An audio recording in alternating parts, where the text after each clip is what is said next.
اس سے کسی کو انکار نہیں، پاکستان کی ترقی کے لیے ٹیکس کے موجودہ گلے سڑے نظام میں انقلابی اصلاحات اشد ضروری ہیں، لیکن افسوس سے کہنا پڑتا ہے کہ ایف بی آر کی اندرونی مافیا ادارے کے سدھار کی سب سے بڑی رکاوٹ ہے، اسی لیے آج تک اصلاحات کی ہر کوشش ناکام ہو رہی ہے۔ پاکستان کی بڑی صنعتوں کی مانیٹرنگ کے لیے شروع کیے گئے ٹریک اینڈ ٹریس سسٹم کی ملی بھگت سے ناکارہ بنا دیا گیا۔ پاکستان میں سیمنٹ، چینی، کھاد، کولڈ ڈرنکس اور سگریٹ جیسی بڑی صنعتیں ٹیکس چوری نظام کا حصہ ہیں اور ایف بی آر کو ساتھ ملا کر سالانہ اربوں کھربوں روپے کا ٹیکس چوری کرتی ہے، جبکہ ایف بی آر کی سہولت کاری کرتا ہے۔ اسی معاملے میں تمام سہولت کاری ایف بی آر کی ہوتی ہے۔ جب یہ صورتحال ہوگی تو ملک کیا خاک ترقی کرے گا؟ اس کی ترجمانی کی آج وفاقی کابینہ کے اجلاس میں پاکستان کے وزیر اعظم شہباز شریف نے، جنہوں نے کہا کہ track and trace system fraud کے سوا کچھ نہیں تھا، جو قوم کے ساتھ بھیانک مذاق تھا۔ ان کا کہنا تھا کہ قوم کی اربوں کھربوں کی آمدن کو برباد کیا گیا۔ کمیٹی بنا دی گئی ہے جو 72 گھنٹوں میں رپورٹ دے گی اور سخت ایکشن لیا جائے گا۔ یقیناً بہت حوصلہ افزا بات ہے، پاکستان کے وزیر اعظم برملا کھل کے یقینی پوری طرح سے اس بات کو تسلیم کر رہے ہیں کہ کس طرح سے ایف بی آر کی کرپٹ مافیا پاکستان کے وہ سیکٹر جو کہ بہرحال کہنے کو ٹیکس دینے والا سیکٹر ہے، وہ کس انداز سے ٹیکس کو چوری کرتا ہے، اس کو ہائی لائٹ کیا، انہوں نے کابینہ کے سامنے رکھا۔ باقی جو سیکٹر جو کہ اس ٹیکس کے نظام کے قریب سے بھی نہیں گزرتا، اس کی کہانی کا آپ اندازہ لگا سکتے ہیں۔ وزیر اعظم نے آج ایف بی آر کو کڑی تنقید کا نشانہ بناتے ہوئے کابینہ کے اجلاس میں کہا کہ ایف بی آر خود ٹریک اینڈ ٹریس والوں کو کہہ رہا تھا کہ خود ہی پیسے لگا کے ہمیں واجبات ریکور کر دیں، بلکہ خداداد کے ساتھ یہ سنگین مذاق ہو رہا تھا۔ آپ اتنے نااہل ہو گئے ہیں۔ آج بہت ہی کڑی تنقید کی وزیر اعظم شہباز شریف نے ایف بی آر کی۔ ٹریک اینڈ ٹریس سسٹم کے اطلاق کے لیے 2019 میں ایک کنسورشیم کو 5 سال پر محیط 25 ارب روپے کا ٹھیکہ دیا گیا تھا۔ ٹریک اینڈ ٹریس سسٹم کے ذریعے ٹیکس نہ دہندہ چینی، سگریٹ، سیمنٹ، کھاد اور کولڈ ڈرنک سیکٹرز کی پکڑ مطلوب تھی، مگر ایف بی آر اور انڈسٹریز کی ملی بھگت سے سسٹم کو ناکام بنا دیا گیا۔ ٹریک اینڈ ٹریس سسٹم کے آغاز کے وقت chairman F B R Ashfaq Ahmed اور معاون خصوصی برائے محصولات وقار مسعود نے اسے دنیا کا بہترین سسٹم اور جدید ٹیکنالوجی سے لیس نظام قرار دیا تھا۔ ٹریک اینڈ ٹریس سسٹم جو ہے اس کو لاگو کر دیا ہوا ہے۔ آئی کین ایشور یو کہ ہم نے دنیا کا one of the best track and trace systems ہم نے انڈکٹ کیا۔ اس گورنمنٹ کے آنے کے بعد ہم نے اس کو بڑا سسٹمیٹکلی پروسیس کو رن کیا۔ انشاءاللہ ٹریک اینڈ ٹریس سسٹم کو ہم نے اپلائی کرنا ہے۔ ٹریک اینڈ ٹریس جو ہے بالکل آخری مراحل میں ہے، یہ ایوارڈ ہونے والا ہے۔ 4 بڑی صنعتیں، ٹوبیکو، فرٹیلائزر، شوگر اور سیمنٹ، ایک پروڈکشن آئٹم جو ہے وہ لیبلڈ ہو جائے گا۔ یہ ٹیکنالوجی کا کمال ہوگا۔ ٹیکنالوجی جو ہے وہ اس وقت ایف بی آر میں شاید گورنمنٹ کے کسی اور محکمے میں اتنے اچھا ڈیٹا بیس نہ ہو۔ یہ تمام دعوے، یہ تمام ارادے، یہ تمام قوم کے سامنے جو گفتگو رکھی گئی، یہ سب کی سب ڈھیر ہو گئی ہے، اور آج وزیر اعظم شہباز شریف نے کہا کہ یہ کھلا فراڈ تھا۔ کل ہمارے پروگرام میں سابق چیئرمین ایف بی آر شبر زیدی نے بتایا کہ نہ ایف بی آر، نہ انڈسٹری مالکان، نہ سیاستدان اور نہ ہی بیوروکریسی کوئی بھی ٹریک اینڈ ٹریس سسٹم کے اطلاق میں سنجیدہ نہیں ہے۔ ایک طرح سے سب ہی چاہتے ہیں کہ موجودہ کرپٹ نظام اور یہ کرپٹ مافیا پنپتی رہے۔ گورنمنٹ کی انٹینشن کبھی چلانے کی نہیں تھی۔ چینی کی صنعت میں اس بات سے پوری طرح واقف ہوں کہ گورنمنٹ کو بہت ہائی لیول پر پریشر تھا کہ اس کو نہیں چلانا ہے۔ ہماری اسلام آباد کی بیوروکریسی ٹریک اینڈ ٹریس نہیں چلانا چاہتی۔ میں بالکل صاف آپ سے کہہ رہا ہوں، میں نے ان سے ڈیل کیا ہے نا۔ آپ کو پتا ہے کہ اس سسٹم کے لگنے سے پہلے 10 دفعہ یہ ہائی کورٹ میں اسٹے ہوا تھا۔ کیا ایف بی آر نے جس کو یہ سسٹم لگانے کو دیا، کیا اس سے کبھی ایک دفعہ بھی ٹریس کرایا؟ سر ٹریک ہے، ساتھ میں ٹریس بھی تو ہے، ٹریس بھی تو ہے۔ میں پوچھتا ہوں ایک دفعہ بھی ٹریس ہوا؟ میں آپ کو یہ بات ریکارڈ سے کہہ سکتا ہوں کہ جو اسٹیمپیں لگی تھی وہ جعلی تھی، اس کو لگایا ہی اس لیے گیا کہ جعلی تھی۔ بڑی افسوس سے کہہ رہا ہوں کہ کتنی مرضی کوشش کر لیں شہباز شریف صاحب، یہ نہیں چلے گا۔ اس لیے نہیں چلے گا کہ جب تک سیمنٹ، سگریٹ، اس کے انڈسٹریلسٹ اور اس کے ڈسٹریبیوٹر آپ کے ساتھ ریئلی کوآپریٹ نہیں کریں، اگر sugar mill association really cooperate نہیں کرے گی تو مشین کے اندر ایسی چیزیں کر دے گی کہ وہ آپ کا جو ایجنٹ ہے وہ نہیں کام کر سکتا اور وہ آپ کے ساتھ کوآپریٹ نہیں کرے گا۔ بہت ہی نازک موضوع ہے پاکستان میں کیوں ٹیکس نیٹ نہیں بڑھ پا رہا اور کیوں پاکستان کے محصولات یا ٹیکس آمدن جو ہے وہ اس انداز سے آگے نہیں بڑھ پاتی جتنا کہ پوٹینشیل۔ ان تمام موضوعات پہ بات کرنے کے لیے ایک بار پھر ہم نے دعوت دی ہے 2 بار پاکستان کے وزیر خزانہ رہے ہیں، ماہر معیشت بھی ہیں اور پاکستان کی انڈسٹریز کو بھی ریپرزینٹ کرتے ہیں. جناب ڈاکٹر مفتاح اسماعیل ہمارے ساتھ موجود ہیں. بہت بہت شکریہ مفتاح اسماعیل صاحب، آپ نے ہمیں جوائن کیا ہے. 2022 میں آپ بھی ماشاءاللہ دوبارہ وزیر خزانہ بنے تھے. یہ track and trace system exist کر رہا تھا، یہ تمام چیزیں تھیں اور آبویسلی ایک کانسیپٹ بڑا زبردست تھا. یہ آپ کے زمانے میں کیوں اس کی اصلاح نہیں ہو سکی اور یہ ایفیکٹولی نافذ نہیں ہو سکا؟ جی شکریہ کامران بھائی. میں آپ کو ایکچوئل سٹوری بتاتا ہوں کہ جب میں وزیر خزانہ بنا تو میں نے پہلے ہفتے ہی ایف بی آر کے چیئرمین کو اور جو ممبران تھے ان کو اپنے پاس بلایا اور میں نے پوچھا ان سے ٹریک اینڈ ٹریس کے بارے میں. تو انہوں نے مجھے بتایا کہ مثال کے طور پر سگریٹ کے اندر 2 کمپنیوں کو انہوں نے ٹریک اینڈ ٹریس کر دیا ہے وچ از میجورٹی آف دا کمپنیز. میں نے کہا وہ کون سی کمپنی ہیں؟ انہوں نے کہا فلپ مورس اور برٹش امریکن ٹبیکو. میں نے کہا یہ تو ملٹی نیشنلز ہیں، یہ تو ویسے ہی ٹیکس چوری نہیں کرتی ہیں. جو 12 کمپنیاں اور بنی ہوئی ہیں پاکستان میں، جب زیادہ تر کے پی میں، مردان میں اور کشمیر میں اور باڑہ میں لگی ہوئی ہیں، میں نے کہا ان پہ لگایا. تو انہوں نے کہا نہیں، انہوں نے ان پہ نہیں لگایا. تو میں نے کہا پھر فائدہ کیا ہوا؟ پھر پتہ چلی کہ انہوں نے اسٹے آرڈر لے رکھا ہے پشاور ہائی کورٹ سے. پھر میں نے وہاں سے کچھ معلومات کروائیں تو پتہ چلی کہ جو حکومت کے پروسیکیوٹر تھے وہ ملے ہوئے تھے ان سے. پھر ہم نے حکومت کے اس پروسیکیوٹر کو چینج کیا، ہم نے ایک پرائیویٹ وکیل کو ہائر کیا اور اس کے بعد وہ اسٹے آرڈر ہٹوایا.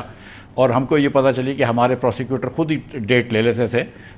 اور میں یقین دلا رہا ہوں کہ دیکھیں میں آپ کو بتاؤں کسی کو بھی مافیا بولنا جو ہے کہ ایف بی آر والے مافیا، ایسی بات نہیں تھی. چیئرمین ممبران جو تھے وہ سچ مچ یہ چاہتے تھے کہ ہو، لیکن بہت سارے نیچے مسائل تھے. سینٹ کے اندر بہت ساری نمائندگی تھی، دیگر جو سینیٹرز جو اور نیشنل اسمبلی کے ممبران جو تھے وہ ان سگریٹ کمپنیوں کی مدد فرماتے تھے. اس کے علاوہ دیکھیں چینی کے اندر جو پہلے سال ٹریک اینڈ ٹریس سے بڑا تھا، بالکل بڑا تھا، لیکن میں یہ سمجھتا ہوں کہ یہ ٹیکنالوجی غلط انہوں نے سلیکٹ کی تھی. یہ ٹیکنالوجی ایسی ہے جس پہ اسٹکر لگتا ہے ایک بیگ پہ، اور وہ مشین بھی کافی مہنگا ہوتا ہے، ایک ہر لائن پہ لگانا ہوتا ہے. اب نئی ٹیکنالوجی جو آ گئی ہے اس پہ وہ ایک صرف چھپ جاتا ہے، آن لائن پرنٹنگ ہو جاتی ہے. وہ تھوڑی سی بہتر ٹیکنالوجی ہے.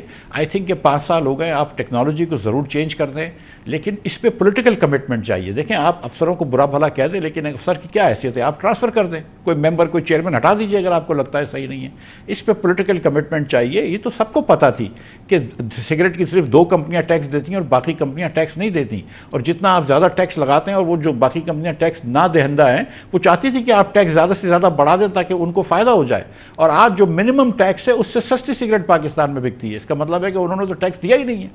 لیکن آپ نے کبھی اس کو مطلب پولیٹیکل پریشر لیں آپ اور پولیٹیکل وہ کر سکتے ہیں. یہ کسی ایف بی آر کے چیئرمین کا یا کسی ممبر انلینڈ ریونیو کا بس کی بات نہیں ہے. اس میں اہم بات یہ ہے کہ سب سے زیادہ تشویش کی بات یہ ہے کہ ہم اس سیکٹر کی بات کر رہے ہیں جو رجسٹرڈ سیکٹر ہے، جو کہ apparently on the face of it جو ٹیکس دینے والا سیکٹر ہے. یہ تو وہ سیکٹر ہے جو کہ انڈسٹریز ہے، جو اسٹیبلشڈ انڈسٹریز کی بات کر رہے ہیں. اس میں سیمنٹ ہے، اس میں فرٹیلائزر ہے، اس میں آبویسلی سگریٹ ہے، اس میں بیوریجز ہے. یہ تمام چیزیں وہ ہیں جو کہ رجسٹر، وہاں پہ اس انداز کی چوری ہے، وہاں پہ اس انداز کی انسٹیٹیوشنلائزڈ کرپشن کی پروٹیکشن ہے، شیلٹر ہے.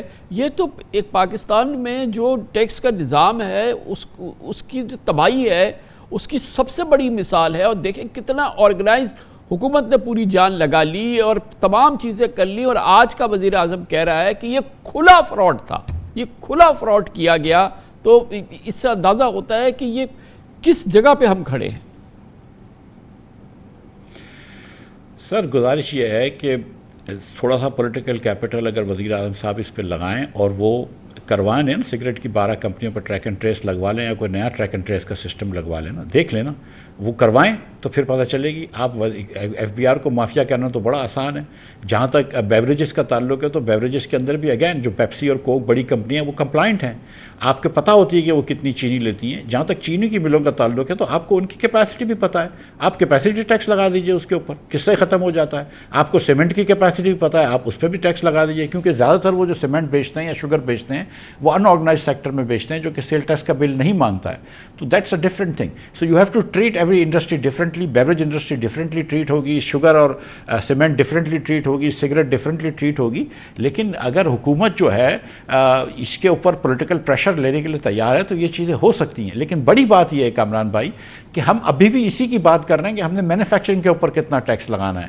ہم دوسرے شعبوں کے اوپر ٹیکس ہی نہیں لگاتے. اگر ہم ریئل اسٹیٹ کے اوپر ٹیکس نہیں لیتے، ہم پراپرٹی کے اوپر ٹیکس نہیں لیتے، ہم زراعت کے اوپر ٹیکس نہیں لیتے، ہم ریٹیل اور ہول سیل ٹریڈ کے اوپر ٹیکس نہیں لیتے، ہم ڈاکٹروں، آرکیٹیکٹس، انجینئرز، یہ جو کنسلٹنٹس ہوتے ہیں ان سے ٹیکس نہیں لیتے، تو پھر ہم 10% جو ٹیکس جمع کر رہے ہیں وہی کریں گے.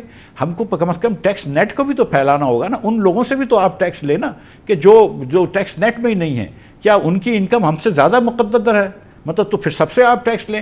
تو آئی تھنک کہ گیون کہ آپ نے ایک صرف مینوفیکچرنگ کو رکھا ہوا ہے اور نوکری پیشہ لوگوں کو رکھا ہوا ہے کہ نوکری پیشہ جو آدمی ہے یا خاتون ہے جو کہ کوئی اسکول پڑھا رہی ہے یا گورنمنٹ کے اندر کام کر رہی ہے یا فوج میں یا پرائیویٹ سیکٹر میں، آپ ان سے ٹیکس لے لیتے ہیں اور مینوفیکچرنگ سے ٹیکس لیتے ہیں. آپ نے باقی شعبے تو چھوڑ رکھے ہیں، تو ان کے پیچھے بھی جائیے. اور آپ جو جہاں political pressure F B R نہیں لے سکتی ہے وہاں پہ وزارت کو اور وزارت عظمیٰ کو لینا پڑے گا.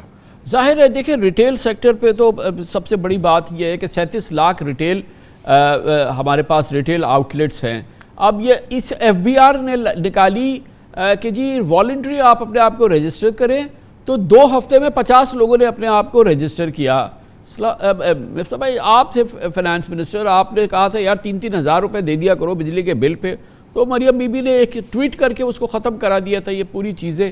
تو یہ تو بات آپ کی بالکل صحیح ہے، لیکن اب لگ رہا ہے کہ ایک کمٹمنٹ ہے، ایک خواہش ہے، فوج ساتھ کھڑی ہے کہ کسی صورت سے اس نظام کو ٹھیک کیا جائے. لیکن کیا آپ سمجھتے ہیں کہ یہ ایف بی آر، یہ نظام، یہ پرال، یہ بیوروکریسی جو اربوں خربوں میں ڈوبی ہوئی ہے خود، وہ ڈیلیور کر سکتی ہے؟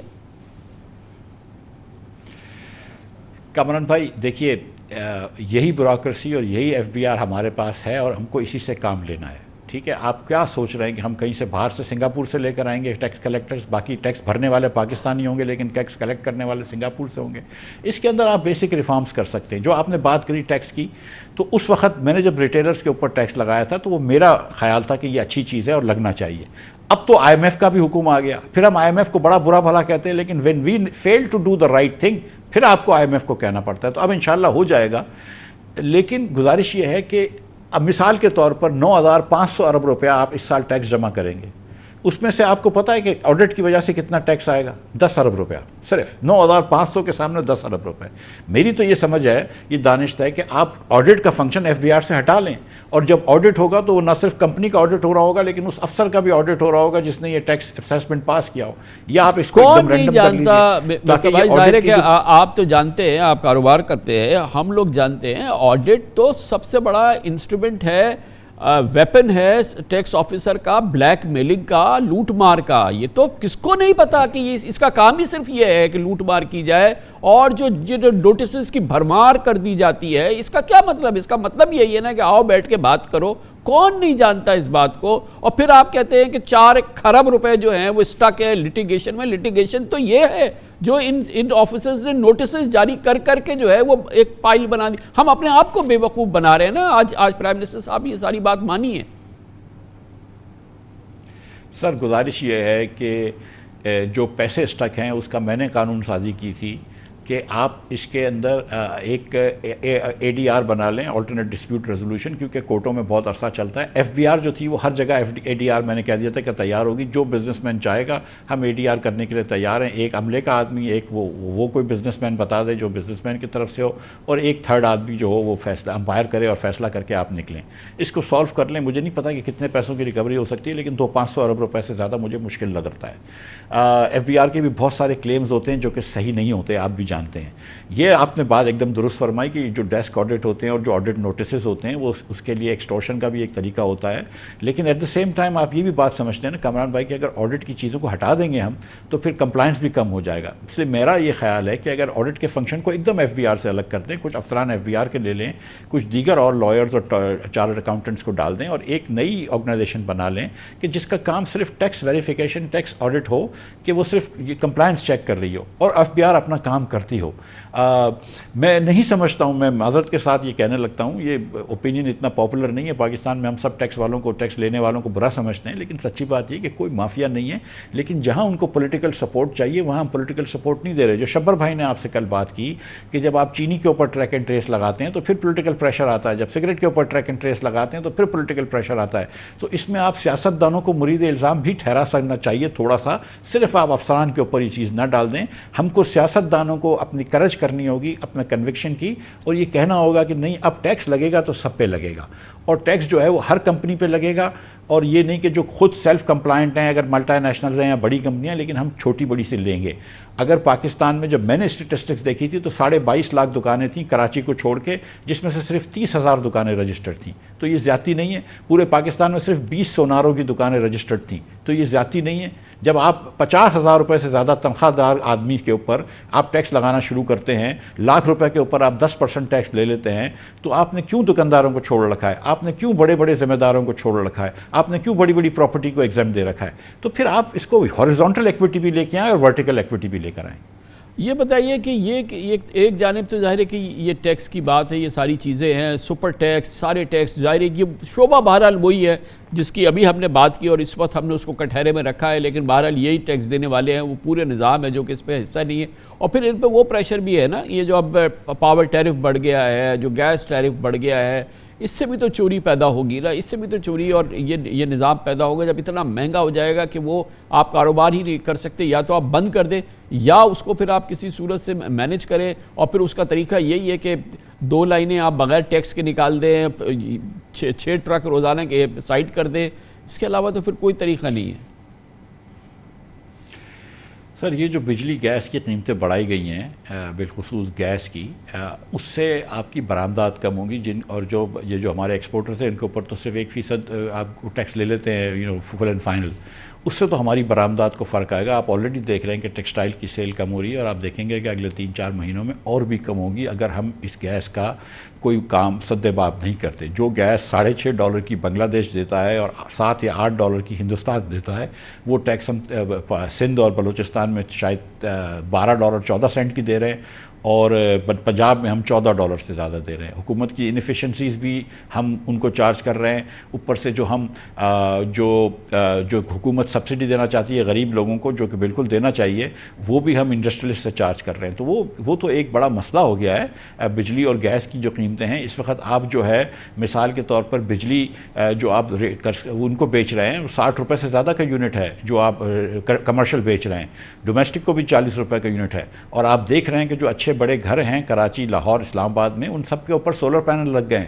اچھی دکانوں کے اوپر سولر پینلز لگ گئے ہیں. اس کا مطلب ہے کہ جو $60 کی بجلی لینے والا تھا وہ اب $9 کی اپنی بجلی خود بنا لیتا ہے.